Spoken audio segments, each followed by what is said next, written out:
اهلا بيكم في حلقه جديده من حلقاتنا من مطبخ تذوق الافضل.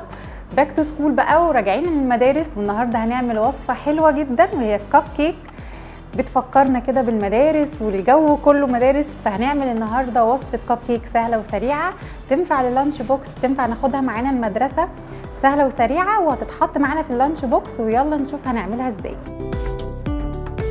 المقادير بقى اللي هحتاجها للكب كيك موجوده عندنا في كل بيت. هحتاج كوبايتين الا ربع من الدقيق، دقيق عادي متعدد الاستخدامات، وهحتاج 2 بيضه، كوبايه من الزبادي، كوبايه من اللبن، نص كوبايه من الزيت، وطبعا فانيليا علشان البيض، وبيكنج باودر ورشه ملح عشان تظهر معايا الطعم بتاع المكونات عندي، وكوبايه الا ربع من السكر. هبتدي بقى اطبق الكلام ده كله واجيب البيض بتاعي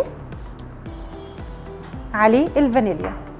طبعا لو عايزين نعمل الكب كيك شوكليت هنضيف كاكاو، هنشيل ربع كوبايه من الدقيق وهنحط بدلها كاكاو خام. هحط السكر، كوبايه الا ربع من السكر، سكر ابيض عادي جدا،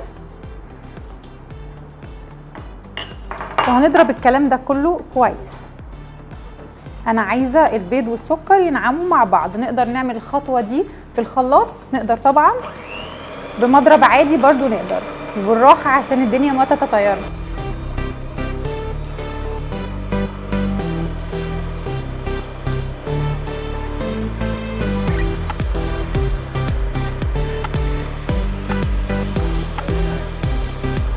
انا محتاجه اللون عندي يبقى فاتح،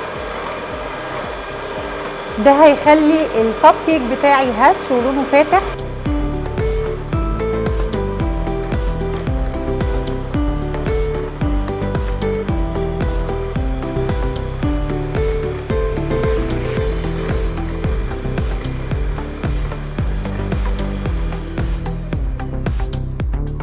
هنضرب اكتر من كده طبعا في البيت، عايزين القوام بتاعه يبقى فاتح بالشكل ده، هو ده اللي بينجح الكب كيك معايا. عندي كوبايه من الزبادي، طبعا نقدر نضيف لبن رايب للكب كيك، هيديله طراوه وطعم احلى كمان. هنضرب ضربه،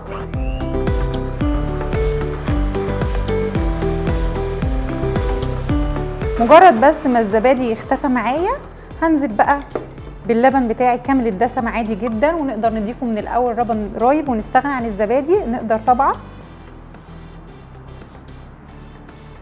نص كوبايه من الزيت، اللي حابب يستخدم زبده او زبده على زيت برضو يقدر. هحط نص كوبايه وهضرب الكلام ده كله كويس.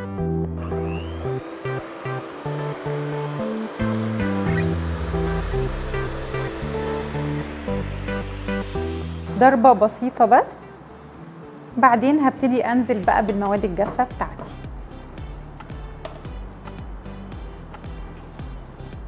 الدقيق مع البيكنج باودر بالراحه كده، معاهم رشه من الملح. هنضرب الكلام ده بالراحه خالص علشان الدقيق ما يطرش معايا.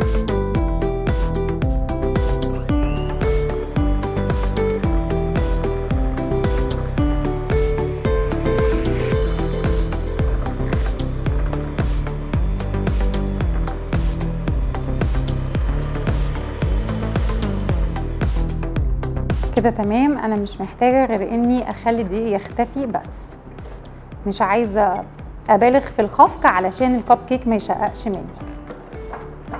هجيب بقى سباتيولا او اي حاجه وهكمل تقليب بيها. ده القوام بتاع الكب كيك، مش تقيل ومش خفيف، القوام بتاعه زي ما احنا شايفين كده. هنحط بقى بسكوب، هنحط في اي حاجه بتاعه الكب كيك. هجيب سباتيولا او اي حاجه ونرجع نشوف هنعمل ايه.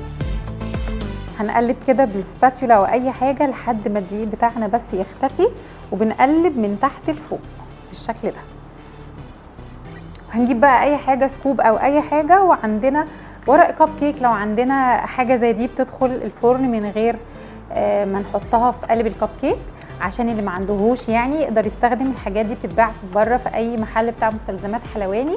هنحط فيها الكب كيك. طب الكب كيك هنحطه نصه بس، هنملاه نصه بس. طبعا مش عايزه اقول لكم احنا لو اكلنا الكب كيك من بره ثمنه ازاي، فنعمله في البيت وينفع جدا زي ما قلنا للمدرسه. بنحط نص الكوب ده، عندنا ورق كب كيك تمام. هكمل بقى بقيه الكميه وارجع اوريكم انا عملت ايه. ودلوقتي حطينا الكب كيك بتاعنا في قلب الحاجات دي، في قلب الكب كيك نفسه.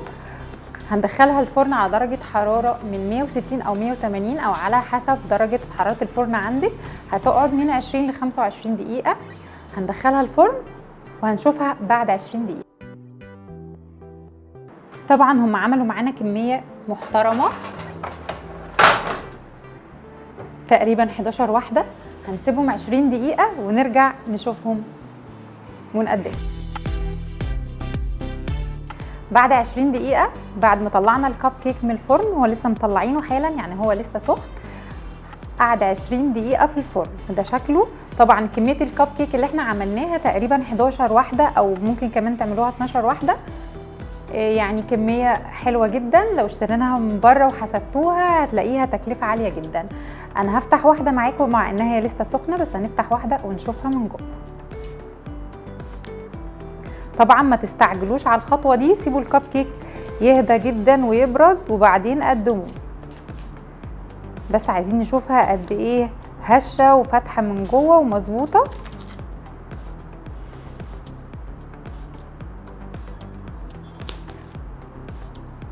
هي بس لسه سخنه معايا، بس ده الحجم بتاعها وده شكلها. هنحط بقى الكب كيك بتاعنا كله ونقدمه بالشكل ده. طبعا شكلها حلو وظريف، واحلى حاجه فيها ان الاطفال الصغيرين مش هيبهدلوا الدنيا، كل واحد هياخد واحده كده والموضوع هيبقى سهل جدا. حطوا بقى الكب كيك بالطريقه اللي تريحكم. هو عمل معانا الكميه الحلوه دي. ممكن نقسمها كده ونشوفها